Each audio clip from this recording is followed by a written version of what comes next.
1996년 인도의 경제 개방과 함께 시작된 30년 비즈니스 전쟁의 승패가 마침내 갈렸습니다. 인구 14억의 이 거대한 시장을 차지하기 위해 전 세계 기업들이 인도로 몰려들었는데요. 세계 최고의 기술력과 글로벌 표준으로 시장을 설계하려 했던 전 세계 글로벌 기업들, 그리고 바닥부터 다시 배우겠다며 몸으로 뛰어든 한국 기업들. 당시 세계는 한국의 집요한 현지화를 비효율적인 노가다라 비웃었습니다. 하지만 30년 뒤 그 오만함은 수조 원의 증발과 철수로 끝났고 한국은 이 땅을 무덤이 아닌 금광으로 바꿔놓았습니다. 과연 무엇이 이 극명한 반전을 만들었을까요? 지금 그 살벌한 비즈니스 전쟁의 뒷이야기를 바로 시작합니다. 어디서 듣고 계신가요? 구독과 좋아요 잊지 마세요. 뉴욕 본사 42층 회의실 문을 열자마자 12개국에서 모인 임원들의 시선이 일제히 제게 쏠렸습니다.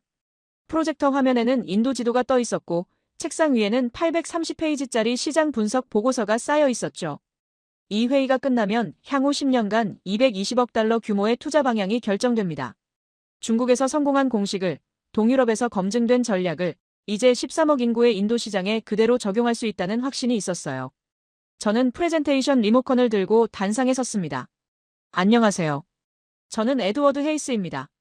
미국 기업 연합에서 신흥시장 글로벌 전략을 총괄하고 있죠. 하버드 경영대학원을 나온 뒤 맥킨지에서 7년간 신흥시장 컨설팅을 했고 이후 지난 5년간 중국과 동유럽 진출 프로젝트를 성공적으로 이끌었습니다. 제 책상 위에는 자동차, 가전, 소비재, 전자산업 전반의 데이터가 쌓여 있었고 저는 그 숫자들로 시장을 설계할 수 있다고 믿었어요. 첫 슬라이드를 넘기자 인도의 경제 성장률 그래프가 나타났습니다. 연평균 6% 성장, 중산층 2억 명 출현 예측, 자동차 보급률 10% 미만이라는 수치들이었죠. 저는 레이저 포인터로 그래프를 가리키며 설명을 시작했어요. 이 시장은 아직 백지 상태나 다름없다고, 글로벌 표준을 심을 수 있는 마지막 기회라고 말했습니다. 중국에서 우리는 완성차를 들고 가서 시장 점유율 1위를 차지했고 폴란드에서는 현지 공장 없이도 유통망만으로 시장을 장악했었죠. 회의실 공기가 달아올랐습니다. 자동차 부문 부사장이 질문을 던졌어요. 현지 생산 없이 어떻게 가격 경쟁력을 확보할 것이냐고 물었죠. 저는 즉시 답했습니다. CKD 방식으로 부품만 보내 현지 조립하면 관세를 우회할 수 있고 핵심 부품은 본국에서 직수입해 기술 유출을 막을 수 있다고 설명했어요. 가전 부문 임원은 제품 라인업을 물었고 저는 북미 시장에서 검증된 모델을 그대로 투입하면 된다고 답했습니다. 신흥시장일수록 브랜드 파워가 통한다는 것이 제 지론이었죠. 보고서 217페이지를 펼쳤습니다. 인도 소비자 구매력 분석 자료였어요. 평균 소득 수준은 낮지만 상위 20% 계층의 구매력은 유럽 중산층과 비슷했고 이들은 서구 브랜드에 대한 동경이 강했습니다. 저는 이 대목에서 목소리에 힘을 실었죠. 우리가 타깃으로 삼아야 할 고객은 바로 이 계층이라고, 대중시장은 나중에 자연스럽게 따라온다고 강조했어요. 프리미엄 이미지를 먼저 구축하면 시장 전체를 선도할 수 있다는 논리였습니다. 그때 마케팅 담당 이사가 손을 들었어요. 경쟁사 동향에 대해 물었죠. 저는 다음 슬라이드로 넘어가며 유럽 업체들의 인도 진출 계획을 보여줬습니다. 독일 자동차 회사들은 이미 뭄바이에 전 시장을 열었고 프랑스 가전 기업은 델리에 서비스 센터를 준비 중이었어요. 일본 기업들도 움직이고 있었죠. 하지만 저는 이들을 위협으로 보지 않았습니다. 모두 같은 전략을 쓰고 있었고 결국 자본력과 브랜드 파워의 싸움이 될 것이기 때문이었어요. 회의실 뒤편에서 한 임원이 조심스럽게 질문을 던졌습니다. 한국 기업들도 인도 진출을 검토 중이라는 소식을 들었는데 어떻게 생각하느냐고 물었죠. 순간 회의실에 미묘한 침묵이 흘렀어요. 저는 잠시 생각했습니다. 한국이라는 이름이 제 전략 보고서 어디에도 제대로 등장하지 않았다는 사실을 떠올렸죠. 830페이지 중 단 3줄, 그것도 각 주에만 언급된 이름이었습니다. 저는 웃음을 터뜨렸어요. 진심 어린 웃음이었습니다. 한국이냐고, 값싸게 현지 장사나 하는 나라 말이냐고 되물었죠. 몇몇 임원들도 따라 웃었어요. 저는 계속 말을 이었습니다. 한국 기업들은 우리와 게임 자체가 다르다고, 그들은 저가 시장에서 물량 공세나 펼치는 업체들이지 프리미엄 시장에서 경쟁할 상대가 아니라고 설명했어요. 중국에서도 그랬고 동유럽에서도 마찬가지였다고 덧붙였습니다. 실제로 제가 본 한국 기업들의 전략은 이해하기 어려웠습니다. 그들은 시장마다 다른 제품을 만들고 현지 소비자 조사에 수개월을 쏟아부었어요. 효율성이 떨어지는 방식이었죠. 글로벌 기업이라면 표준화된 제품으로 규모의 경제를 실현해야 하는데 한국 업체들은 정반대로 움직였습니다. 저는 그것을 약자의 전략이라고 불렀어요. 브랜드 파워가 없으니 현지화로 승부를 보려는 것이라고 판단했죠. 다시 프레젠테이션으로 돌아왔습니다. 투자 로드맵을 설명할 차례였어요. 1차 년도에는 뭄바이와 델리의 플래그십 전시장을 열고 2차 년도에는 주요 도시로 확대하며 3차 년도부터 본격적인 판매에 들어간다는 계획이었습니다. 서비스 네트워크는 기존 현지 업체와 제휴해서 구축하고 부품 공급은 본사 물류 시스템을 그대로 활용한다고 설명했죠. 모든 것이 검증된 방식이었고 실패할 이유가 없어 보였습니다. 재무 담당 임원이 수익성 전망을 물었어요. 저는 엑셀 시트를 띄웠습니다. 5년 내 손익분기점 달성, 10년 후 연매출 50억 달러 목표라는 숫자들을 보여줬죠. 이 수치는 중국 시장 초기 성과를 기반으로 계산한 것이었습니다. 인도 시장 규모가 중국보다 작지만 경쟁 강도가 낮아서 더 빠른 성장이 가능하다고 분석했어요. 프리미엄 세그먼트에서 30% 점유율만 확보하면 목표 달성이 가능했습니다. 마지막 슬라이드는 한 문장으로 끝났습니다. 시장은 수준이 낮을수록 설계하기 쉽다는 문구였죠. 저는 이 말을 믿었어요. 선진 시장은 이미 성숙해서 소비자들이 까다롭지만 신흥 시장은 아직 기준이 없어서 우리가 그 기준을 만들 수 있다고 생각했습니다. 인도 소비자들은 아직 좋은 차가 무엇인지, 좋은 냉장고가 어떤 것인지 모른다고 판단했어요. 우리가 가져간 제품이 곧 그들의 기준이 될 것이라고 믿었습니다. 회의가 끝나고 임원들이 하나둘 자리를 떴습니다. 몇몇은 악수를 청하며 훌륭한 프레젠테이션이었다고 칭찬했어요. 자동차 부문 책임자는 다음 주 실행계획회의 일정을 잡자고 말했죠. 저는 창밖을 바라봤습니다. 맨해튼 스카이라인이 저녁 햇살에 빛나고 있었어요. 이 도시에서 만들어진 전략이 곧 인도 대륙을 바꿀 것이라는 확신이 들었습니다. 책상으로 돌아와 보고서를 정리했습니다. 830페이지 중 어디에도 실패 가능성에 대한 분석은 없었어요. 현지 적응의 필요성, 문화적 차이, 소비 패턴의 특수성 같은 항목들은 모두 부록으로 밀려나 있었죠. 저는 그런 것들을 변수가 아니라 노이즈로 취급했습니다. 숫자와 논리만 있으면 충분하다고 생각했어요. 다음 날 아침, 인도 진출 프로젝트 승인 메일이 도착했습니다. 이사회가 만장일치로 통과시켰다는 내용이었죠. 저는 곧바로 실행팀을 구성하기 시작했어요. 마크 윌슨을 인도 법인 대표로 임명했고 현지 시장 분석가로 아닐 메논을 영입했습니다. 모든 준비가 완벽해 보였어요. 저는 달력에 동그라미를 쳤습니다. 6개월 후 뭄바이 전시장 오픈 예정일이었죠. 그날 저녁 집으로 돌아가는 차 안에서 한국 기업 이야기를 다시 떠올렸습니다. 누군가 그들도 인도에 진출한다고 했던 것 같았어요. 저는 고개를 저었죠. 상관없다고, 우리와는 다른 시장을 노리는 업체들일 뿐이라고 스스로를 납득시켰습니다.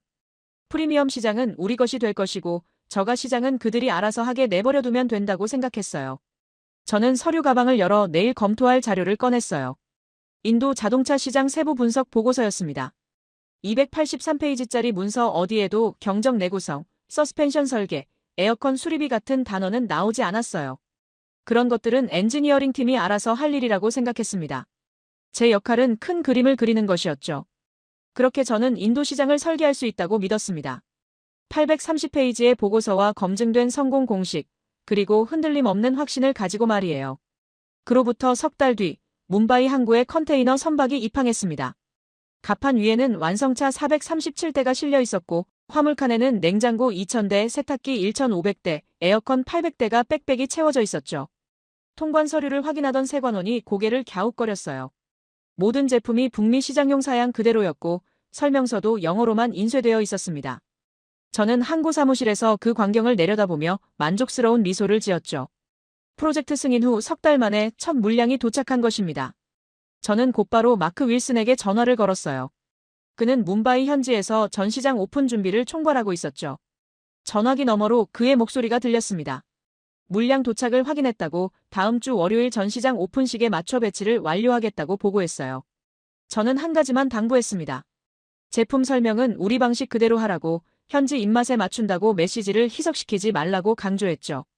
뉴욕으로 돌아온 뒤 저는 제품 라인업 최종 점검에 들어갔습니다. 자동차는 북미에서 베스트셀러인 세단 모델 그대로였어요. 3.5리터 V6 엔진, 전자동 에어컨, 가죽 시트, 고급 오디오 시스템이 기본 사양이었죠. 인도 시장을 위해 변경한 것은 단 하나, 우핸들로 전환한 것뿐이었습니다. 저는 이것만으로도 충분한 현지화라고 판단했어요. 나머지는 모두 글로벌 스탠다드를 유지해야 브랜드 가치가 살아난다고 생각했죠. 가전제품도 마찬가지였습니다. 냉장고는 북미 시장에서 검증된 700리터급 양문형 모델이었어요.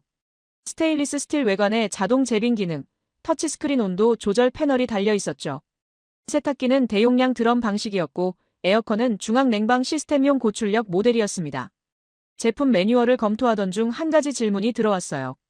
인도 전압 사양에 맞춰 변압기를 내장할 것인지 물어왔죠. 저는 즉시 답했습니다. 변압기는 소비자가 별도로 구매하게 하라고, 우리는 제품 본연의 성능에만 집중한다고 지시했어요. 오픈 후 몇 주가 지나자 마크 윌슨이 뉴욕 본사로 출장을 왔습니다. 오픈 2주 차 현황 보고를 위해서였죠. 그는 회의실에 들어서자마자 서류 뭉치를 책상 위에 펼쳤어요. 전시장 방문객 수, 시승 신청 건수, 상담 문의 내역 같은 수치들이 적혀 있었습니다. 저는 그 숫자들을 훑어보며 고개를 끄덕였죠. 예상보다 반응이 좋다고, 브랜드 파워가 통하고 있다고 평가했습니다. 하지만 마크의 표정은 밝지 않았어요. 그는 조심스럽게 말문을 열었습니다. 방문객들이 가격에 대해 많은 질문을 던진다고, 특히 유지비와 수리비에 대한 우려가 크다고 보고했죠. 저는 잠시 그를 바라봤습니다. 그리고 차분하게 설명했어요. 프리미엄 제품은 원래 그런 거라고, 가격이 비싼 만큼 품질이 보장된다는 점을 강조하라고 말했죠. 유지비 걱정은 구매력이 부족한 계층의 변명일 뿐이라고 덧붙였습니다. 마크는 또 다른 보고서를 꺼냈어요. 현지 딜러들의 피드백이었죠. 몇몇 딜러들이 인도 시장 특성에 맞춘 모델 개발을 건의했다는 내용이었습니다. 예를 들어 에어컨 출력을 낮추고 연비를 높인 소형 엔진 옵션을 추가하자는 제안이었어요. 에어컨 사용 빈도가 높은 인도 기후 특성상 연료비 부담이 크다는 이유였죠. 저는 그 제안서를 읽다가 책상 위에 내려놨습니다. 현지화는 약자의 전략이라고 말했어요. 우리는 시장을 따라가는 게 아니라 시장을 이끌어야 한다고 강조했죠. 소비자들이 원하는 것을 주는 게 아니라 소비자들이 원해야 할 것을 제시해야 한다고 설명했습니다. 마크는 잠시 침묵했어요. 그리고 알겠다고, 본사 방침대로 진행하겠다고 대답했죠. 저는 그의 어깨를 두드렸습니다. 자신감을 가지라고, 우리 제품은 세계 최고 수준이라고 격려했어요. 다음 날 제품 전략 회의가 열렸습니다. 연구개발부서, 마케팅부서, 생산부서 책임자들이 모였죠. 안건은 인도 시장을 위한 제품 커스터마이징 필요성 검토였어요. 연구개발 담당자가 발표를 시작했습니다. 인도 도로 환경을 고려한 서스펜션 조정, 현지 선호 색상 반영, 소형 냉장고 라인업 추가 같은 항목들을 제안했죠. 저는 그 발표를 끝까지 들었습니다. 그리고 하나하나 반박했어요. 서스펜션은 이미 완벽하게 설계되어 있다고, 굳이 도로 상태에 맞출 필요가 없다고 말했죠. 도로가 문제라면 도로를 고치는 게 맞지, 차를 바꾸는 건 본질을 왜곡하는 것이라고 주장했습니다. 색상은 글로벌 트렌드를 따라야 한다고, 현지 취향에 영합하면 브랜드 정체성이 흐려진다고 강조했어요. 냉장고 크기도 마찬가지였습니다. 큰 냉장고를 살 수 있는 소비자가 우리의 타깃이라고, 작은 냉장고는 저가 브랜드에게 맡기면 된다고 결론지었죠. 마케팅 담당자가 우려를 표했습니다. 경쟁사들이 현지 맞춤형 제품을 내놓기 시작했다고, 특히 한국 업체들이 공격적으로 움직이고 있다고 보고했어요. 저는 그 말을 듣고 웃었습니다. 한국 기업들은 언제나 그런 식이라고, 시장마다 다른 제품을 만들어서 효율성을 떨어뜨린다고 평가했죠. 우리는 그들과 다른 방식으로 승부해야 한다고, 규모의 경제를 활용해야 한다고 강조했습니다. 그로부터 한 달 뒤, 인도 현지에서 첫 판매 실적이 들어왔습니다. 한 달간 자동차 23대, 냉장고 67대, 세탁기 41대가 팔렸다는 보고였어요. 저는 그 수치를 보며 계산기를 두드렸죠.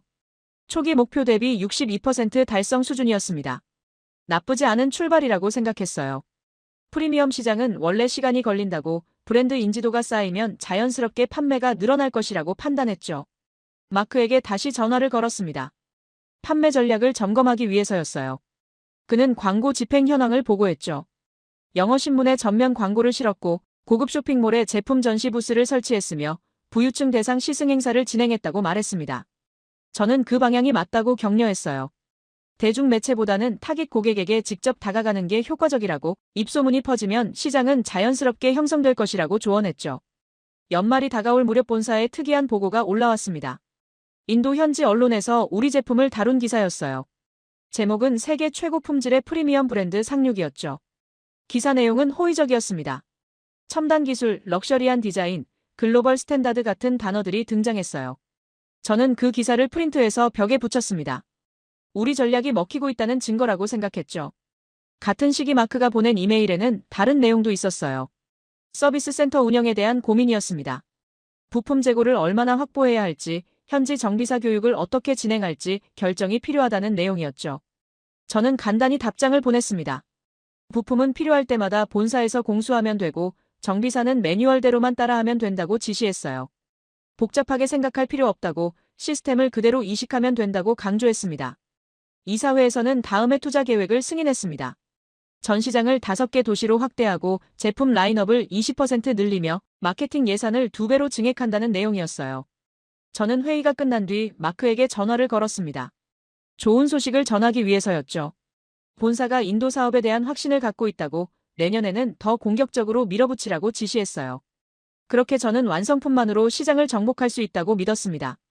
현지 수정은 필요 없고 글로벌 표준만 있으면 충분하다고 확신했죠. 변하지 않는 것이 곧 우리의 힘이라고 생각했습니다. 새해가 밝자마자 저는 경쟁사 분석 보고서를 요청했습니다. 인도 시장에서 우리와 같은 시기에 움직이는 기업들이 누구인지 파악해야 했죠. 일주일 뒤 책상 위에 도착한 보고서는 예상보다 두꺼웠어요. 유럽 기업 3곳, 일본 기업 5곳, 그리고 한국 기업 2곳이 리스트에 올라 있었습니다. 저는 한국 기업 섹션을 펼쳤죠. 그들이 무엇을 하고 있는지 궁금했습니다. 보고서 첫 페이지에는 한 한국 자동차 회사의 인도 현지 조사 내역이 적혀 있었어요. 그들은 우리보다 2달 먼저 델리에 사무소를 열었고 엔지니어 팀을 파견했다는 내용이었습니다. 저는 고개를 갸우뚱했죠. 제품도 없이 사람부터 보낸다는 게 이해되지 않았어요. 다음 페이지를 넘기자 더 기묘한 내용이 나왔습니다. 그들은 뭄바이, 델리, 첸나이, 방갈로르 4개 도시에서 석 달간 도로 환경 조사를 했다고 적혀 있었죠. 조사 항목을 보고 저는 웃음이 나왔습니다. 포장도로 비율, 비포장도로 요철 깊이, 우기 침수 빈도, 평균 교통 체증 시간 같은 것들이 나열되어 있었어요. 심지어 소떼가 도로를 가로지르는 빈도까지 기록되어 있었죠. 저는 보고서를 덮고 혼잣말을 했습니다. 이게 자동차 회사가 할 일인가? 도로 공사업체도 아니고 말이에요. 하지만 보고서는 계속 읽어야 했습니다. 다음 섹션에는 한국 가전회사의 활동이 정리되어 있었어요. 그들은 인도 가정 500곳을 직접 방문해 주방 크기, 냉장고 위치, 전력 사용 패턴을 조사했다고 했죠. 조사원들이 가정집 부엌에 들어가 줄자로 공간을 재고 콘센트 위치를 확인하고 하루 중 몇 시에 전력 수요가 집중되는지 기록했다는 내용이었습니다. 저는 이 대목에서 보고서를 책상에 내려놨어요. 이건 조사가 아니라 노동이라고 생각했죠. 하지만 정보 수집 담당자는 더 많은 자료를 보내왔습니다. 한국 기업들이 현지 소비자 인터뷰를 진행했다는 보고였어요. 인터뷰 대상자는 택시기사, 과일 장수, 전자제품 수리공, 주부, 대학생 같은 평범한 사람들이었죠. 질문 내용도 황당했습니다. 하루에 경적을 몇 번이나 누르는지, 에어컨을 켜고 끄는 횟수는 몇 번인지, 냉장고에 주로 무엇을 보관하는지 같은 것들이었어요. 저는 이런 정보가 제품 개발에 무슨 도움이 되는지 이해할 수 없었습니다. 몇 주가 지나자 더 구체적인 정보가 들어왔습니다. 한국 자동차 회사가 인도 전용 모델 개발에 착수했다는 첩보였어요. 저는 그 보고서를 자세히 읽었죠. 그들은 서스펜션 설계를 완전히 새로 했다고 적혀 있었습니다. 인도 도로의 요철을 견디기 위해 스프링 강도를 높이고 충격 흡수 장치를 강화했다는 내용이었어요. 심지어 테스트를 위해 엔지니어들이 직접 비포장 도로를 수천 킬로미터 주행했다고 했죠. 더 이상한 것은 경적이었습니다. 보고서에는 한국 회사가 경적 내구성 테스트에 몇 달을 투자했다고 나와 있었어요. 하루 종일 경적을 눌러도 고장나지 않는 설계를 만들기 위해서였죠. 저는 이 대목에서 고개를 저었습니다. 경적은 비상시에 쓰는 장치인데 왜 하루 종일 누르는 걸 전제로 설계하는지 이해되지 않았어요. 인도 사람들이 그렇게 운전한다 해도 그건 잘못된 습관을 고쳐야지 제품을 거기 맞출 일은 아니라고 생각했습니다. 가전 쪽 보고서는 더욱 기괴했습니다. 한국 냉장고 회사가 커드라는 인도 전통 요구르트 전용 보관 공간을 만들었다는 내용이었어요. 커드는 인도 가정에서 매일 만드는 발효식품인데 일반 냉장고에 보관하면 온도가 너무 낮아서 발효가 제대로 안 된다는 이유였죠. 그래서 별도 온도 구역을 설계했다고 했습니다. 저는 이 부분을 읽으며 혀를 찼어요.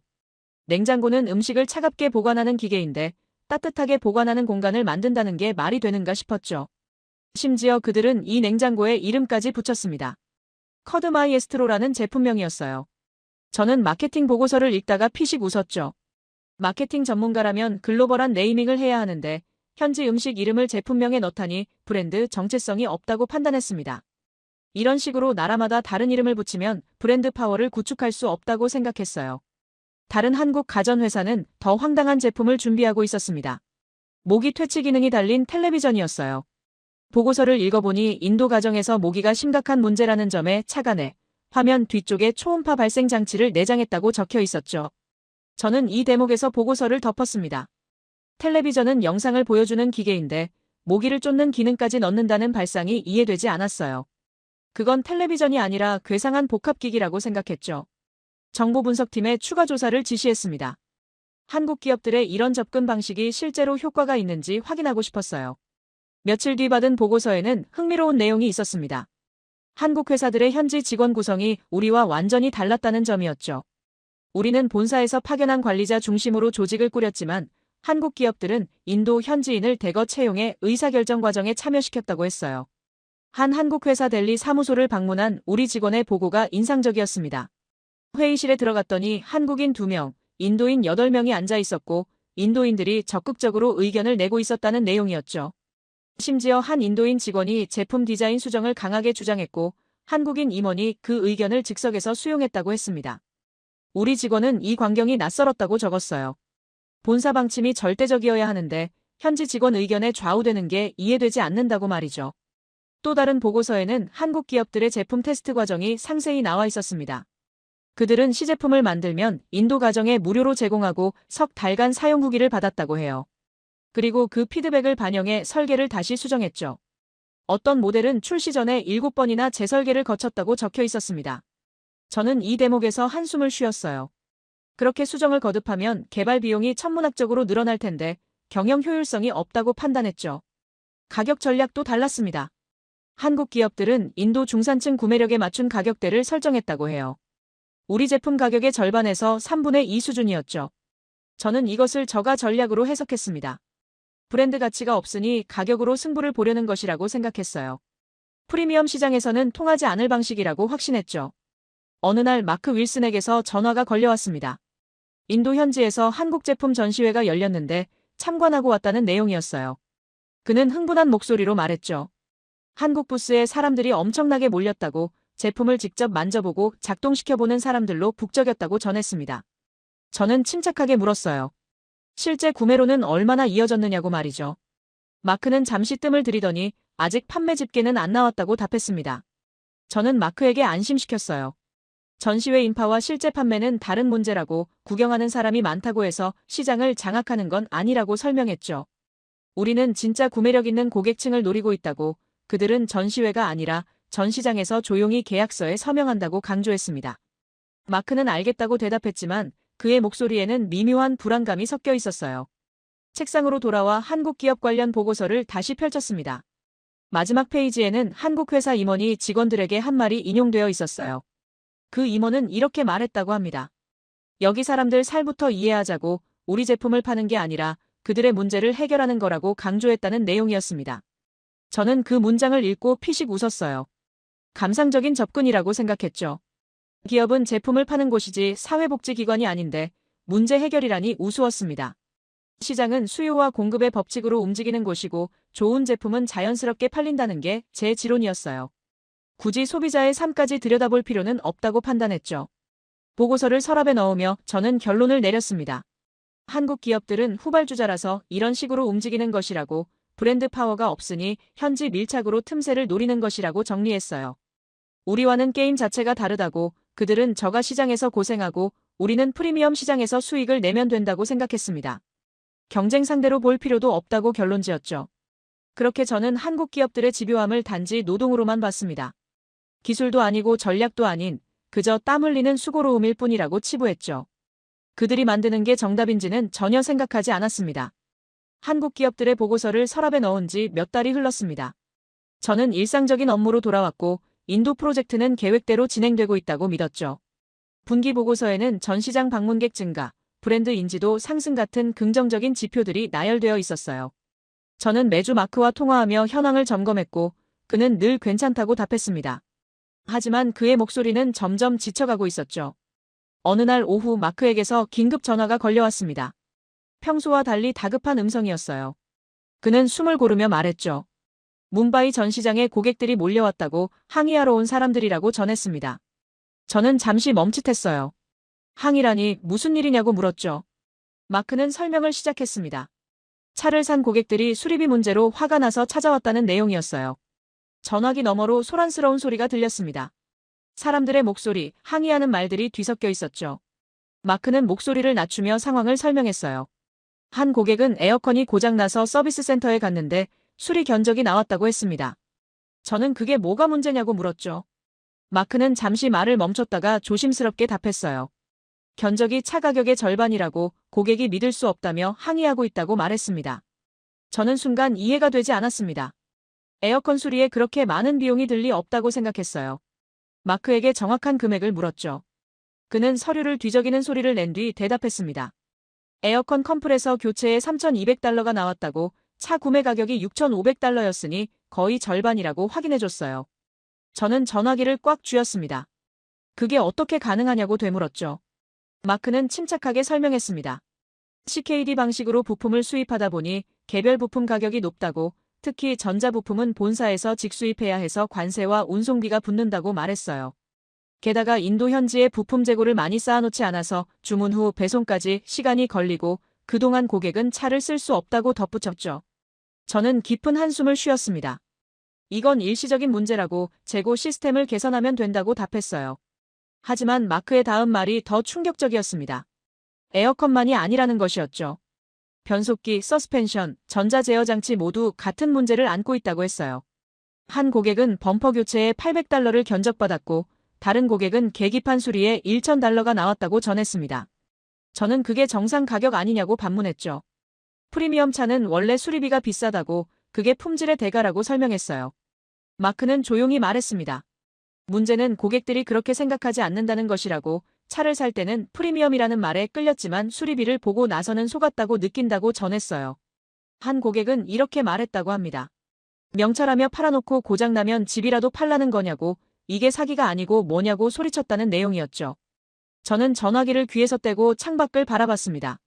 며칠 뒤 마크가 보낸 이메일에는 더 자세한 상황이 적혀 있었어요. 서비스 센터에서 근무하는 정비사들이 어려움을 호소하고 있다는 내용이었습니다. 부품 매뉴얼이 모두 영어로 되어 있어서 이해하기 힘들고 본사에서 보낸 특수 공구 없이는 수리가 불가능한 부분이 많다고 했죠. 한 정비사는 간단한 배선 수리도 본사 승인을 받아야 해서 시간이 너무 오래 걸린다고 불평했다고 합니다. 저는 즉시 회신을 보냈어요. 매뉴얼은 글로벌 표준이니 영어로 공부하라고, 특수 공구는 정밀 작업의 필수이니 반드시 사용하라고 지시했습니다. 본사 승인 절차는 품질 관리를 위한 것이니 생략할 수 없다고 덧붙였죠. 마크는 알겠다고 답했지만 그 뒤에 한 문장을 더 적었어요. 고객들이 기다리다 지쳐서 차를 팔겠다는 말이 나온다고, 중고차 시장에 우리 차들이 나오기 시작했다고 조심스럽게 전했습니다. 다음 주 본사 회의에서 저는 인도 현황을 보고했습니다. 초기 진입 과정에서 예상 가능한 문제들이 발생하고 있다고 설명했어요. 수리비 관련 불만은 고객 교육으로 해결 가능하다고, 프리미엄 제품의 가치를 제대로 이해시키면 된다고 주장했죠. 한 임원이 물었습니다.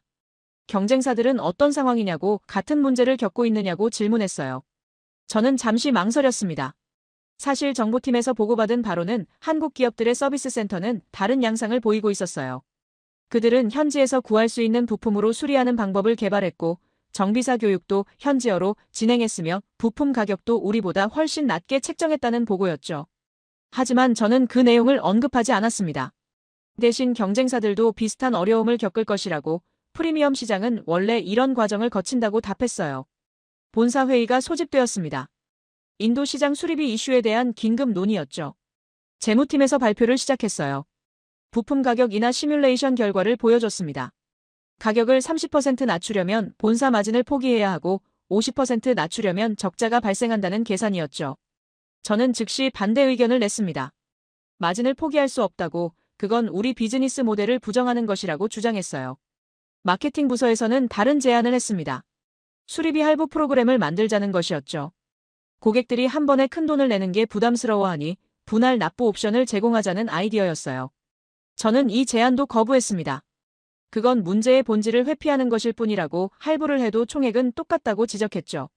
고객들은 금액 자체에 불만인 것이지 지불 방식이 문제가 아니라고 설명했습니다.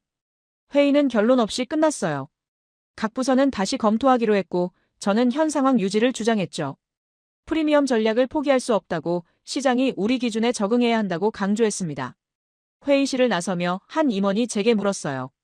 정말 고객들이 적응할 것 같으냐고. 지금 추세라면 이탈이 심각해질 수 있다고 우려를 표했죠. 저는 확신에 찬 목소리로 답했습니다. 시간이 해결할 것이라고. 초기 불만은 어느 시장에나 있다고 말했어요. 어느 날 저녁 마크가 다시 전화를 걸어왔습니다. 목소리가 많이 지쳐 있었어요. 그는 천천히 말했죠. 고객들이 들고 일어났다고. 전 시장 앞에서 시위를 한다고 전했습니다. 수리비 환불을 요구하는 사람들이라고. 언론까지 취재를 나왔다고 말했어요. 저는 잠시 생각했습니다. 그리고 차분하게 답했죠. 비싼 게 싫으면 타지 말라고 전하라고 지시했어요. 우리는 프리미엄 브랜드이고 프리미엄에는 대가가 따른다고 설명하라고 말했습니다. 마크는 한동안 아무 말도 하지 않았어요. 전화기 너머로 그의 한숨 소리만 들렸죠. 저는 계속 말했습니다. 시장은 언제나 초기에 혼란스럽다고. 우리 원칙을 지키면 결국 시장이 따라온다고 격려했어요. 전화를 끊고 나서 저는 창밖을 바라봤습니다. 뉴욕 거리의 불빛들이 반짝이고 있었어요. 저는 여전히 확신했습니다. 우리 제품은 세계 최고 수준이라고. 문제는 시장의 미성숙함이지 우리 전략이 아니라고 믿었죠. 명찰을 탈 자격이 있는 사람만 우리 고객이 되면 된다고 생각했습니다. 책상 위에는 한국 기업 관련 최신 보고서가 놓여 있었어요. 그들의 서비스 센터에는 고객들이 만족해서 재방문한다는 내용이 적혀 있었죠. 저는 그 보고서를 넘기지 않았습니다. 저가 시장 이야기는 관심 밖이었어요. 우리는 다른 게임을 하고 있다고 생각했습니다. 그렇게 저는 명차의 저주를 고객들의 무지 탓으로 돌렸습니다. 프리미엄을 이해하지 못하는 시장이 문제라고. 우리가 양보할 이유는 없다고 믿었죠. 수리비 항의도, 정비소 불만도, 중고차 가격 폭락도 모두 일시적 현상일 뿐이라고 치부했습니다. 그렇게 일상으로 돌아간 지 몇 주가 흘렀습니다. 수리비 논란은 여전히 진행 중이었지만 저는 더 이상 그 문제에 매달리지 않았어요. 시장의 미성숙 탓이라고 결론지었고 시간이 해결해 줄 것이라고 믿었죠. 어느 날 오후 책상 위에 놓인 보고서 더미를 정리하다가 경쟁사 동향 보고서가 눈에 띄었습니다. 표지에는 한국 기업 시장 점유율 급상승이라는 제목이 적혀 있었어요. 저는 호기심이 생겨서 펼쳐봤습니다. 첫 페이지부터 믿기 어려운 숫자들이 나열되어 있었어요. 한 한국 자동차 회사의 월간 판매량이 우리의 3배를 넘어섰다는 내용이었습니다. 저는 잠시 그 숫자를 응시했어요. 뭔가 잘못된 게 아닌가 싶어서 다시 확인했죠. 하지만 숫자는 정확했습니다. 저는 다음 페이지를 넘겼어요. 한국 가전회사들의 인도 시장 매출도 급증하고 있다는 그래프가 나왔죠. 냉장고 부문에서는 이미 시장 점유율 2위에 올랐고 세탁기는 3위를 기록했다는 내용이었습니다. 저는 이 보고서를 읽으며 고개를 가로저었어요. 정보분석팀에 전화를 걸었습니다. 이 데이터가 정확한지 재확인하라고 지시했어요. 담당자는 이미 3번 검증했다고 답했죠. 현지 조사원들이 직접 전 시장을 방문해서 확인한 수치라고. 한국 기업들의 전 시장에는 사람들이 줄을 서서 기다린다고 전했습니다. 저는 어떻게 그럴 수 있느냐고 물었어요. 담당자는 조심스럽게 답했습니다. 현지 소비자들의 니즈를 정확히 파악했기 때문인 것 같다고. 가격도 적절하고 서비스도 좋다는 평가라고 말했죠. 저는 전화를 끊고 의자에 깊이 앉았습니다. 한국 기업들의 전략을 다시 분석해야 할 것 같았어요. 서랍에서 몇 달 전에 받았던 한국 기업 조사 보고서를 꺼냈죠. 먼지가 쌓여 있었습니다. 저는 그 보고서를 다시 펼쳤어요. 도로 환경조사, 가정 방문 인터뷰, 경적 내구성 테스트 같은 항목들이 다시 눈에 들어왔습니다. 경적 부분에서 멈췄어요. 보고서에는 한국 회사가 경적을 하루 종일 눌러도 고장나지 않게 설계했다고 적혀 있었죠. 심지어 테스트 과정에서 엔지니어가 8시간 동안 경적을 계속 눌렀다는 사진까지 첨부되어 있었습니다. 저는 그 사진을 보며 피식 웃었어요. 경적을 하루 종일 누른다고 되물었죠. 그건 기술이 아니라 노동이지 않냐고 혼잣말을 했습니다. 다음 페이지에는 서스펜션 설계 이야기가 나왔어요. 한국 회사는 인도 비포장도로를 직접 주행하며 충격 데이터를 수집했고 그 데이터를 바탕으로 서스펜션을 완전히 재설계했다고 적혀 있었죠. 몇 달간 테스트를 반복했고 엔지니어들이 현지에 상주하며 미세 조정을 했다는 내용이었습니다. 저는 이 대목에서도 고개를 저었어요. 미세 조정이라니 그건 완벽한 설계가 아니라는 증거라고 생각했죠. 커드 냉장고 이야기는 더 황당했습니다. 보고서를 다시 읽어보니 한국 회사는 인도 주부 300명을 인터뷰해서 커드 보관 패턴을 분석했다고 나와 있었어요.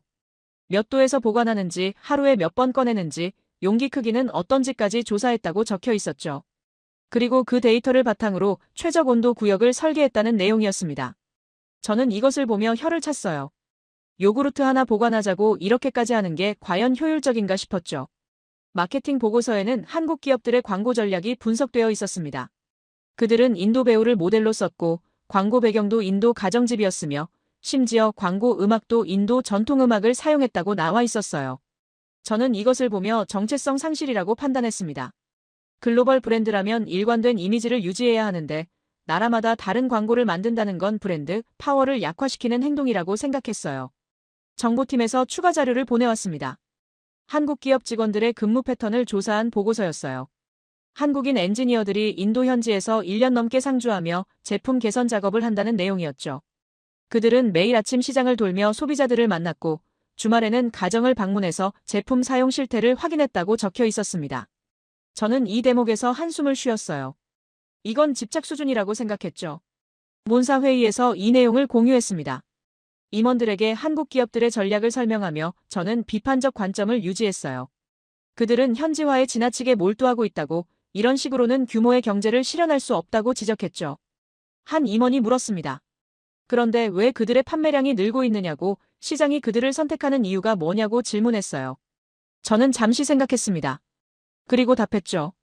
저가 전략 때문이라고 가격을 낮춰서 물량을 확보하는 것뿐이라고 설명했습니다. 품질보다 가격으로 승부하는 방식이라고 장기적으로 지속 가능하지 않다고 주장했어요. 마케팅 담당 임원이 반박했습니다. 하지만 고객 만족도 조사에서도 한국 제품이 높은 점수를 받고 있다고 이건 단순히 가격 문제가 아닌 것 같다고 지적했죠. 저는 그 말에 동의하지 않았습니다. 고객 만족도는 기대치와 연동되어 있다고 저가 제품을 샀으니 기대치가 낮아서 만족도가 높게 나오는 것뿐이라고 반박했어요. 프리미엄 제품은 기대치가 높기 때문에 만족도를 높이기 어렵다고 이건 당연한 현상이라고 설명했죠. 임원들은 더 이상 반론하지 않았습니다. 회의가 끝난 뒤 저는 마크에게 이메일을 보냈어요. 한국 기업들의 전략에 흔들리지 말라고 우리는 우리 길을 가면 된다고 당부했죠. 그들의 접근 방식은 노동 집약적이라서 장기적으로 유지하기 어렵다고 결국 비효율성이 드러날 것이라고 예측했습니다. 마크는 간단히 답장을 보냈어요. 알겠다고만 적혀 있었죠. 며칠 뒤 현지 언론 기사 번역본이 도착했습니다. 인도 주요 신문에 실린 한국 기업 관련 기사였어요. 제목은 인도를 이해하는 기업이라고 적혀 있었죠. 기사 내용을 읽어보니 한국 기업들이 인도 소비자의 생활 방식을 존중한다는 찬사가 이어졌습니다. 경적을 자주 사용하는 운전 습관을 이해하고 커드를 매일 만드는 식문화를 배려하며 더운 날씨에 맞는 제품을 설계한다는 내용이었어요. 저는 그 기사를 읽으며 불편함을 느꼈습니다. 언론이 과대 포장하고 있다고 판단했어요. 존중이라는 단어는 너무 감정적이라고 비즈니스는 감정이 아니라 효율성으로 평가받아야 한다고 생각했죠. 한국 기업들이 하는 일은 결국 틈새 시장 공략일 뿐이라고 주류 시장에서는 여전히 우리가 우위에 있다고 스스로를 설득했습니다. 정보팀에서 또 다른 보고서를 보내왔어요. 한국 기업들의 서비스 센터 운영 방식을 분석한 자료였습니다. 그들은 부품을 현지에서 대량 재고로 확보하고 정비사 교육을 힌디어로 진행하며 수리 시간을 최소화한다고 적혀 있었죠. 심지어 출장 수리 서비스까지 제공한다는 내용도 있었습니다. 저는 이것을 보며 다시 한숨을 쉬었어요. 출장 서비스라니 그건 인력 낭비라고 생각했죠. 하지만 보고서는 계속 이어졌습니다. 한국 기업들은 고객 한 명 한 명에게 전화를 걸어 만족도를 확인한다고 불만 사항이 있으면 즉시 해결한다고 나와 있었어요. 한 고객은 이렇게 말했다고 합니다. 차를 산 지 석 달이 지났는데 회사에서 먼저 전화를 걸어 불편한 점이 없는지 물어봤다고 이런 경험은 처음이라고 감동했다는 내용이었죠. 저는 이 대목에서 보고서를 덮었습니다. 이건 기업이 할 일이 아니라고 생각했어요. 고객 관리는 중요하지만 일일이 전화를 거는 건 비용 대비 효과가 없다고 판단했죠. 콜센터를 운영하는 것만으로도 충분한데 굳이 사람이 직접 전화를 거는 건 시간 낭비라고 여겼습니다. 저는 이 모든 활동을 노가다라고 불렀어요. 기술적 우위가 아니라 단순 노동력으로 승부하는 방식이라고 폄하했죠. 창밖을 바라보며 생각에 잠겼습니다. 한국 기업들의 판매량이 늘어나는 건 사실이었어요. 하지만 그게 옳은 방법인지는 의문이었죠. 그들은 너무 많은 것을 포기하고 있다고 생각했습니다. 글로벌 효율성, 브랜드 일관성, 규모의 경제 같은 것들을 모두 버리고 현지 적응에만 매달리고 있다고 판단했어요. 저는 여전히 확신했습니다. 우리 방식이 정답이라고 시간이 지나면 증명될 것이라고 믿었죠. 한국 기업들의 접근 방식은 단기적으로는 효과가 있을지 몰라도 장기적으로는 한계에 부딪힐 것이라고 예측했습니다. 그들이 모든 시장에서 같은 방식을 반복할 수는 없을 테니까요. 저는 그렇게 생각하며 다음 업무로 넘어갔어요. 그렇게 저는 한국 기업들의 성공을 조롱으로 일축했습니다. 경적 내구성 테스트는 노동이고 커드 냉장고는 기괴한 집착이며 가정 방문 조사는 시간 낭비라고 폄하했죠. 그들이 만들어가는 것이 정답일 수도 있다는 생각은 단 한 번도 하지 않았습니다. 한국 기업들의 보고서를 서랍에 넣은 지 몇 달이 지났습니다. 저는 다시 일상 업무에 집중했고 인도 프로젝트는 여전히 계획대로 진행되고 있다고 믿었어요. 분기 실적 보고를 준비하던 어느 날 마크에게서 긴급 전화가 걸려왔습니다. 평소보다 더 다급한 목소리였어요. 그는 숨을 고르며 말했죠. 뭄바이 주요 딜러가 계약 해지 통보를 보냈다고, 전 시장 문을 닫겠다고 선언했다고 전했습니다. 저는 전화기를 귀에서 떼고 잠시 생각했어요. 딜러 한두 곳이 이탈하는 건 흔한 일이라고, 새로운 파트너를 찾으면 된다고 답했죠. 하지만 마크는 계속 말했습니다. 한 곳이 아니라는 것이었어요. 델리에서도 두 곳이 계약 해지를 요청했고 첸나이에서는 딜러 대표가 직접 찾아와 더 이상 못하겠다고 말했다고 전했죠. 저는 그제야 심각성을 느꼈습니다. 이유를 물었어요. 마크는 서류를 뒤적이는 소리를 내며 설명했습니다. 딜러들이 공통적으로 제기하는 문제가 있다고, 재고 회전율이 너무 낮다는 것이라고 말했어요. 전 시장에 차가 몇 달씩 놓여 있어도 팔리지 않고 그동안 관리 비용만 늘어난다고 불만을 토로했다는 내용이었죠. 저는 그게 딜러의 영업 능력 문제 아니냐고 반문했습니다. 마크는 잠시 침묵했어요. 그리고 조심스럽게 말을 이었습니다. 딜러들이 다른 이야기도 했다고, 고객들이 우리 차보다 한국 차를 더 많이 찾는다고 전했어요. 한 딜러는 이렇게 말했다고 합니다. 전 시장에 한국 차와 미국 차를 나란히 놓으면 열의 9은 한국 차 쪽으로 간다고, 가격도 적당하고 유지비도 저렴해서 고객들이 선호한다는 내용이었죠. 저는 그 말을 듣고 한숨을 쉬었어요. 딜러들이 쉬운 길만 가려고 한다고 생각했습니다. 며칠 뒤 마크가 보낸 이메일에는 더 구체적인 상황이 적혀 있었어요. 뭄바이 최대 딜러가 보낸 계약 해지 사유서였습니다. 저는 그 문서를 천천히 읽었죠. 첫 번째 이유는 판매 부진이었어요. 지난 6개월간 판매량이 목표의 30%밖에 안 된다고, 더 이상 재고를 떠안을 수 없다고 적혀 있었습니다. 두 번째 이유는 수리 민원이었어요. 고객들이 수리비 때문에 딜러에게 항의하는 일이 잦아졌고, 이게 딜러의 평판을 해친다는 내용이었죠. 세 번째 이유가 가장 충격적이었습니다. 중고차 가격 폭락 때문이라는 것이었어요. 우리 차를 산 고객들이 몇 달 만에 되팔려고 하는데 중고차 시장에서 값을 쳐주지 않는다고 적혀 있었습니다. 새 차 가격의 절반도 안 되는 금액으로 거래된다고, 이 때문에 신차 구매를 꺼리는 사람들이 늘어난다는 내용이었어요. 저는 이 문서를 읽고 책상에 내려놨습니다. 마크에게 전화를 걸었어요. 중고차 가격 문제를 자세히 설명하라고 지시했죠. 그는 현지 조사 결과를 전했습니다. 우리 차는 중고차 시장에서 인기가 없다고, 이유는 간단하다고 말했어요. 부품 구하기 어렵고 수리비 비싸고 연료비 많이 들어서 아무도 사려고 하지 않는다는 것이었죠. 반면 한국 차는 중고로도 잘 팔린다고, 유지비가 저렴해서 중고차 구매자들이 선호한다고 덧붙였습니다. 저는 이것이 일시적 현상이라고 판단했어요. 시장이 아직 우리 브랜드 가치를 제대로 이해하지 못하는 것뿐이라고 생각했죠. 마크에게 딜러들을 설득하라고 지시했습니다. 계약서상 의무를 환기시키고 단기적 어려움은 극복 가능하다고 설명하라고 말했어요. 마크는 알겠다고 답했지만 그의 목소리에는 확신이 없었습니다. 다음 주 본사 회의가 열렸어요. 인도 딜러 이탈 사태를 논의하기 위해서였죠. 저는 현황을 보고했습니다. 일부 딜러들이 계약 해지를 요청하고 있지만 법적으로 막을 수 있다고, 계약 위반 조항을 적용하면 된다고 설명했어요. 한 임원이 물었습니다. 법적으로 막는다고 해서 딜러들이 적극적으로 판매할 것 같으냐고, 억지로 붙잡아봐야 실적은 안 나온다고 지적했죠. 저는 잠시 말을 멈췄습니다. 그리고 대안을 제시했어요. 신규 딜러를 영입하면 된다고, 인도는 큰 시장이니 파트너는 얼마든지 있을 것이라고 주장했죠. 마케팅 담당자가 반박했습니다. 이미 신규 딜러 모집을 시도했지만 반응이 좋지 않다고, 우리 브랜드에 대한 시장 평판이 나빠져서 선뜻 나서는 곳이 없다고 보고했어요. 저는 그 말을 믿기 어려웠습니다. 회의가 끝난 뒤 저는 마크에게 다시 전화를 걸었어요. 딜러 한 명이라도 직접 만나서 이야기를 들어보고 싶다고 말했죠. 마크는 뭄바이 딜러 대표와 화상회의를 주선하겠다고 답했습니다. 며칠 뒤 그 회의가 열렸어요. 화면 속 딜러는 40대 중반의 남성이었습니다. 그는 정중하지만 단호한 어조로 말했죠. 더 이상 우리 차를 팔 수 없다는 것이었어요. 이유를 물었습니다. 그는 차분하게 설명했어요. 고객들이 한국 차를 더 선호한다고, 가격 대비 가치가 확실하기 때문이라고 말했죠. 우리 차는 비싼 만큼 좋아야 하는데 실제로는 고장도 잘 나고 수리비도 천문학적이라서 고객들이 외면한다고 전했습니다. 저는 그게 영업 방식의 문제 아니냐고 물었어요. 딜러는 고개를 저었습니다. 영업의 문제가 아니라고 제품 자체의 문제라고 단언했어요.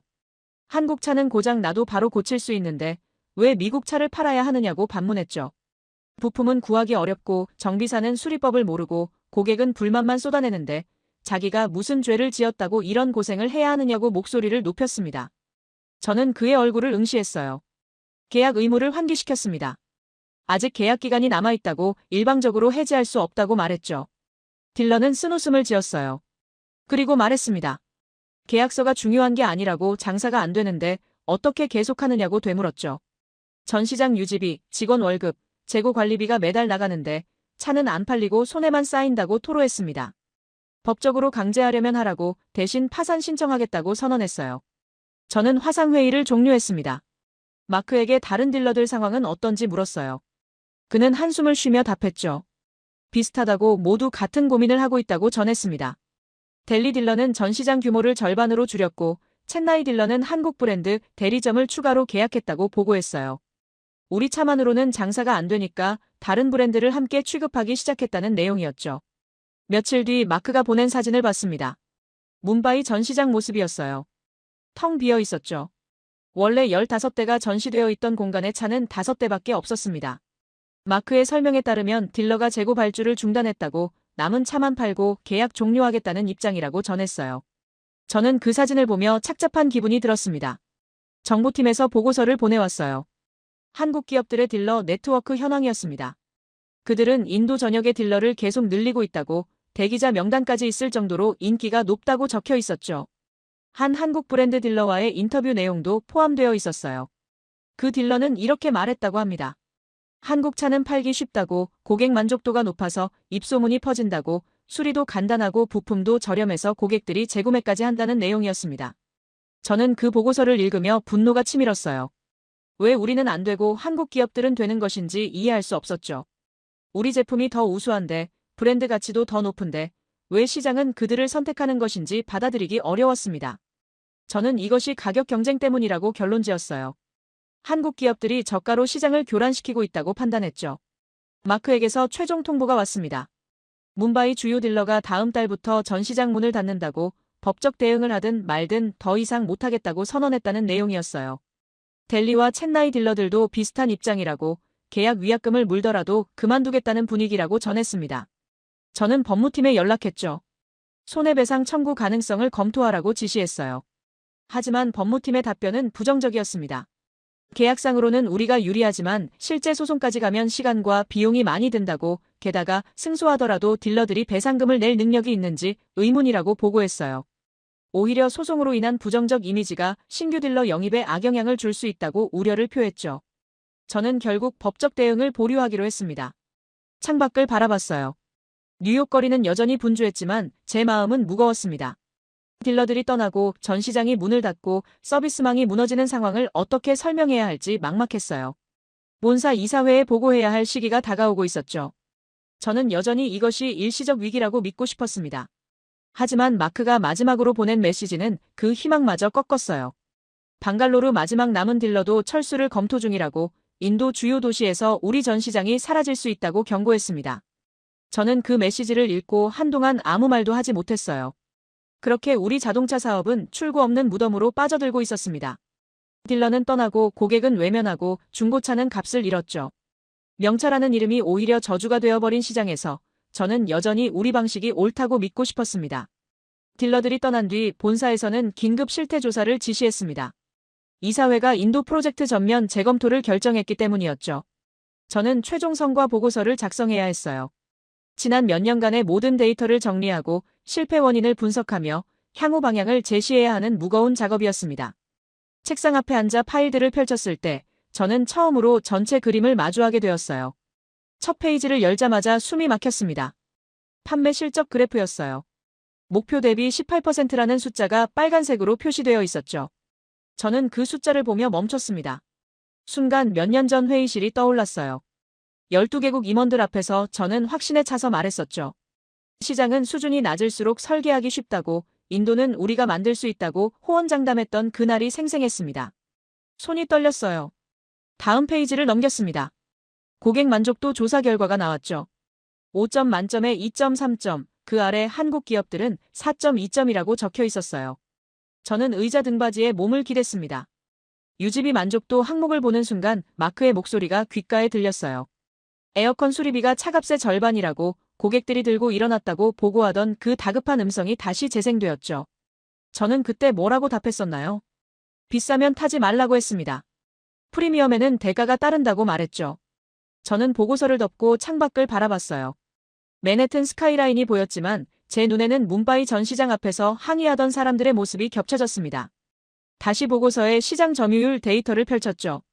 우리는 4.7%, 한국 기업들은 23%였습니다. 중형 세단 부문 1위, 소형차 부문 2위라는 문장이 눈에 들어왔어요. 저는 책상 서랍을 열었습니다. 몇 달 전 받았던 한국 기업 보고서가 거기 있었죠. 먼지를 털어내며 다시 펼쳤어요. 경적 내구성 테스트 사진이 보였습니다. 엔지니어가 8시간 동안 경적을 누르고 있는 모습이었어요. 저는 이걸 보고 뭐라고 했었죠. 기술이 아니라 노동이라고 조롱했습니다. 커드 냉장고를 보고는 기괴한 집착이라고 폄하했죠.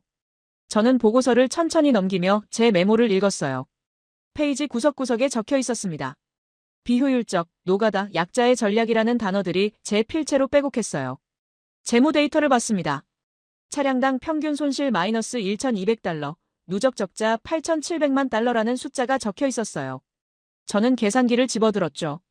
반면 한국 기업들의 차량당 이익은 800달러였습니다. 어떻게 이런 차이가 나는지 세부 자료를 찾아봤어요. 현지 부품 조달 비율, 그들은 70%, 우리는 15%였죠. 순간 마크가 보냈던 제안서가 떠올랐습니다. 인도 현지 부품업체와 제휴하자는 내용이었어요. 저는 품질 관리를 위해 핵심 부품은 반드시 본사에서 공급해야 한다고 거부했습니다. 현지 업체를 믿을 수 없다고, 글로벌 스탠다드를 지켜야 한다고 고집했죠. 그 결과가 이 숫자였습니다. 전화기를 집어들었어요. 안일 메논에게 전화를 걸었습니다. 그는 프로젝트 초기부터 현지 시장 분석을 담당했던 인도인 직원이었죠. 벨이 울리고 그가 받았어요. 저는 단도직입적으로 물었습니다. 왜 우리는 실패했고 한국 기업들은 성공했는지 솔직하게 말해달라고 요청했죠. 전화기 너머로 긴 침묵이 흘렀습니다. 안일은 천천히 말문을 열었어요. 처음부터 말씀드렸습니다만이라고 시작했죠. 저는 그의 말을 끊지 않았어요. 그는 계속했습니다. 프로젝트 시작 초기 인도 도로 환경을 고려한 서스펜션 조정을 건의했었다고, 현지 주방 크기에 맞는 냉장고를 제안했었다고, 경적 사용 빈도를 보고했었다고 상기시켰어요. 저는 그때 어떻게 반응했는지 기억났습니다. 도로가 문제면 도로를 고치라고 했어요. 주방이 작으면 주방을 넓히라고 말했죠. 경적을 자주 누르는 건 잘못된 습관이라고 일축했습니다. 안일은 조용히 말했어요. 그때 저는 알았다고, 본사는 인도를 바꾸려는 것이지 인도를 이해하려는 게 아니라는 걸 깨달았다고 말했습니다. 제 목소리가 나왔습니다. 그럼 한국 기업들은 뭐가 달랐냐고 물었죠. 안일은 잠시 뜸을 들이더니 답했어요. 그들은 3개월간 인도 전역을 돌며 관찰했다고, 엔지니어들이 직접 택시를 타고 비포장도로를 달렸다고, 가정집 부엌에 들어가 주부들이 요리하는 모습을 지켜봤다고 설명했습니다. 우리는 830페이지 보고서를 만들었지만 그들은 현장에 있었다고 덧붙였어요. 저는 반박하고 싶었습니다. 하지만 입이 떨어지지 않았어요. 안일은 계속 말했죠. 한국 엔지니어 한 명이 이렇게 말했다고 합니다. 인도 사람들이 왜 경적을 자주 누르는지 이해하려고 노력했다고, 그랬더니 혼잡한 교통 상황에서 경적이 의사소통 수단이라는 걸 알게 되었다고 설명했다는 거예요. 그래서 고장 안 나는 경적을 만든 것이라고 말했습니다. 안일의 목소리가 조금 높아졌어요. 그들은 적응한 게 아닙니다라고 강조했죠. 인도인보다 더 인도스럽게 생각했을 뿐이라고 표현했습니다. 인도 사람들도 몰랐던 불편함을 먼저 발견했고 말하지 않은 필요를 먼저 채웠다고 설명했어요. 커드 보관 문제도 인도 주부들이 요구한 게 아니라 한국 엔지니어가 300가정을 방문하며 스스로 발견한 거라고 말했습니다. 전화를 끊고 저는 한동안 멍하니 앉아 있었어요. 책상 위 보고서를 다시 펼쳤습니다. 서비스 네트워크 비교 데이터가 나왔죠. 우리는 23곳, 한국 기업들은 180곳이었어요. 부품 재고 보유율 우리 30%, 그들 95%였습니다. 고객 대기 시간 우리 2주, 그들 2일이었죠. 중고차 잔존가치 표를 봤습니다. 우리 차는 3년 후 38%, 한국 차는 72%였어요. 순간 뭄바이 딜러의 얼굴이 떠올랐습니다. 화상회의에서 그가 했던 말이 다시 들렸어요. 한국 차는 고장 나도 바로 고치는데 왜 미국 차를 팔아야 합니까? 그의 목소리는 원망이 아니라 진심 어린 질문이었죠. 저는 키보드 앞에 앉았습니다. 보고서 결론을 써야 했어요. 손가락이 움직이지 않았습니다. 몇 분이 지나고 나서야 타이핑을 시작했죠. 우리는 시장을 오판했다고 적었어요. 아니, 지우고 다시 썼습니다. 우리는 시장을 이해하려 하지 않았다고 고쳤어요. 다음 문장을 썼습니다. 한국 기업들의 성공은 운이 아니었다고, 그들은 처음부터 정답을 알고 있었던 게 아니라 정답을 찾으려고 노력했다고 적었죠. 반면 우리는 이미 정답을 알고 있다고 착각했다고 덧붙였습니다. 우리의 정답은 글로벌 스탠다드였고 그들의 정답은 현지 고객이었다고 마무리했어요. 마지막 단락을 작성했습니다. 손가락이 떨렸지만 계속 타이핑했어요. 한국 기업들은 인도인에게 배웠고 우리는 인도인을 가르치려 했다고 썼습니다. 그들은 경청했고 우리는 지시했다고 적었죠. 그들은 고객이 옳다고 믿었고 우리는 우리가 옳다고 확신했다고 결론지었습니다. 저장 버튼을 눌렀어요. 파일명은 인도 프로젝트 최종 평가 보고서였습니다. 화면을 끄고 의자에 기대어 눈을 감았죠. 어둠 속에서 지난 몇 년이 스쳐 지나갔어요. 일장 회의실에서 웃으며 한국을 무시하던 제 모습, 마크에게 현지화는 약자의 전략이라고 말하던 제 목소리, 비싸면 타지 말라고 지시하던 제 오만함이 모두 보였습니다. 창밖을 바라봤습니다. 뉴욕은 여전히 빛나고 있었지만 저는 어둠 속에 앉아 있었어요. 숫자가 말해주는 진실은 명확했습니다. 우리는 졌고 그들은 이겼죠. 그리고 그 이유도 이제는 알 것 같았습니다. 우리는 인도를 정복하려 했고 그들은 인도를 이해하려 했던 것이었어요. 인도 프로젝트 최종 보고서를 제출한 지 석 달이 흘렀습니다. 이사회는 공식적으로 인도 시장 철수를 결정했고 저는 새로운 임무를 받았어요. 글로벌 신흥시장 진출 실패 사례 종합 분석 백서를 작성하라는 지시였죠. 우리 회사만이 아니라 전 세계 기업들의 인도 진출을 분석하고 같은 시기 같은 시장에서 무슨 일이 벌어졌는지 정리하라는 내용이었습니다. 저는 다시 책상 앞에 앉았어요. 첫 번째로 연락한 곳은 독일이었습니다. 미넨에 본사를 둔 프리미엄 자동차 회사의 인도 사업부 책임자와 화상회의를 했어요. 그는 지친 표정으로 화면에 나타났죠. 저는 단도직입적으로 물었습니다. 인도 시장은 어떻게 되었느냐고 말이에요. 그는 한숨을 쉬며 답했어요. 철수 수순에 들어갔다고 더 이상 버틸 수 없다고 고백했습니다. 이유를 물었죠. 그가 설명한 내용은 놀라웠습니다. 우리와 거의 똑같았어요. 그들도 독일 본국에서 검증된 모델을 그대로 가져갔고 프리미엄 전략을 고수했으며 현지화를 거부했다고 했죠. 한 가지 일화를 들려줬어요. 뭄바이 전시장에서 한 고객이 트렁크가 너무 크다고 불평했다는 거예요. 인도 주차 공간에 맞지 않는다는 이유였죠. 하지만 본사는 설계 변경을 거부했다고 합니다. 독일 엔지니어링의 완벽함을 훼손할 수 없다는 이유였어요. 그는 쓴웃음을 지으며 덧붙였습니다. 결국 그 완벽함이 시장에서는 쓸모없었다고 고객들은 트렁크 크기보다 연비를 원했고 최고급 가죽 시트보다 에어컨 전기료를 걱정했다고 말했어요. 저는 그의 말을 들으며 고개를 끄덕였죠. 우리도 똑같았으니까요. 화상회의를 끝내며 그가 마지막으로 한 말이 귓가에 남았습니다. 한국 회사들은 어떻게 했는지 아느냐고, 그들은 인도 전용 모델을 만들었다고, 우리는 그게 굴욕이라고 생각했는데 지금 보니 그게 정답이었다고 인정했어요. 파리에 있는 프랑스 가전회사에 이메일을 보냈습니다. 며칠 뒤 답장이 왔어요. 그들은 이미 인도에서 완전히 철수했다고 적혀 있었죠. 첨부된 내부 보고서를 열어봤습니다. 실패 원인 분석이 상세하게 나와 있었어요. 첫 번째 항목이 눈에 들어왔습니다. 제품, 시장 부적합이라고 적혀 있었죠. 그들이 만든 대형 냉장고는 인도 평균 주방 면적의 2배 공간을 차지했다고 합니다. 세탁기는 인도 수압으로는 제대로 작동하지 않았대요. 보고서를 계속 읽었어요. 한 구절이 인상적이었습니다. 우리는 프랑스 디자인의 우아함을 고집했지만 인도 소비자들은 실용성을 원했다고 적혀 있었죠. 전시장에서 제품을 보고 감탄하는 사람은 많았지만 실제로 구매하는 사람은 거의 없었다고 합니다. 한 영업 직원이 이렇게 말했다고 해요. 고객들이 우리 냉장고 앞에서 사진만 찍고 간다고, 그리고 옆 매장 한국 냉장고를 산다고 토로했다는 내용이었습니다. 도쿄의 일본 전자회사 자료를 검토했습니다. 그들은 철수하지는 않았지만 고전 중이었어요. 시장 점유율이 한 자릿수에 머물러 있었죠. 일본 회사 보고서는 매우 기술적이었습니다. 37가지 첨단 기능, 0.01mm 정밀도의 부품 가공, 27단계 품질 검사 과정 같은 것들이 자랑스럽게 나열되어 있었어요. 하지만 판매 실적 그래프는 계속 떨어지고 있었습니다. 한 일본 엔지니어의 인터뷰를 읽었어요. 인도 고객들은 우리 기술의 가치를 이해하지 못한다고, 0.01mm 정밀도와 0.1mm 정밀도의 차이를 모른다고 안타까워했다는 거예요. 저는 그 문장을 읽고 멈췄습니다. 순간 떠올랐어요. 고객이 이해하지 못하는 게 아니라 우리가 고객을 이해하지 못한 것 아닌가 하는 생각이 들었죠. 중국 기업들의 사례는 더 극적이었습니다. 그들은 저가 공세로 빠르게 점유율을 높였어요. 한때 시장 점유율 30%까지 올라갔다고 기록되어 있었습니다. 하지만 인도 정부의 규제가 시작되었죠. 안보 이슈, 반덤핑 관세, 품질 기준 강화가 연이어 터졌어요. 베이징에 있는 한 중국 기업 임원과 통화했습니다. 그는 분노에 찬 목소리로 말했어요.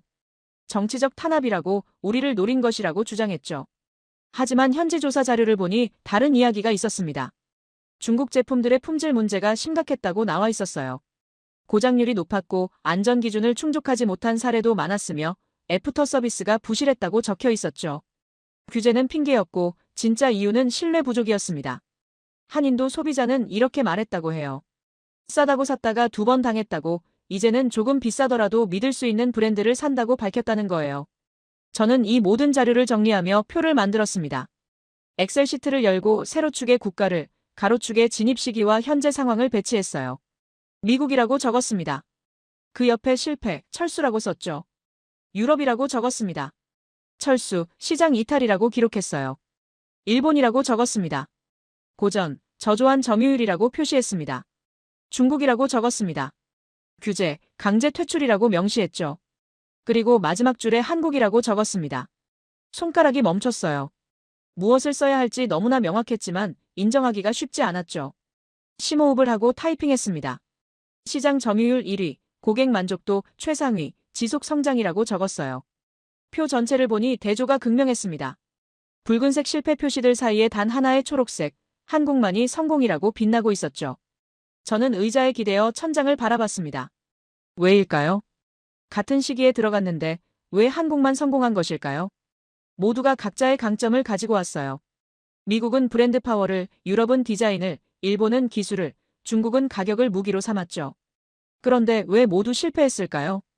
책상 서랍을 열었습니다. 몇 달 전에 받았던 한국 기업 분석 자료가 거기 있었어요. 먼지를 털고 다시 펼쳤죠. 이번에는 조롱하는 마음이 아니라 배우려는 자세로 읽었습니다. 한국 회사들이 인도 진출 전에 한 일들이 나열되어 있었어요. 3개월간 현장 조사, 500가정 방문 인터뷰, 엔지니어들의 6개월 현지 상주, 도로 환경 직접 주행 테스트, 인도 전용 제품 신규 개발이라고 적혀 있었죠.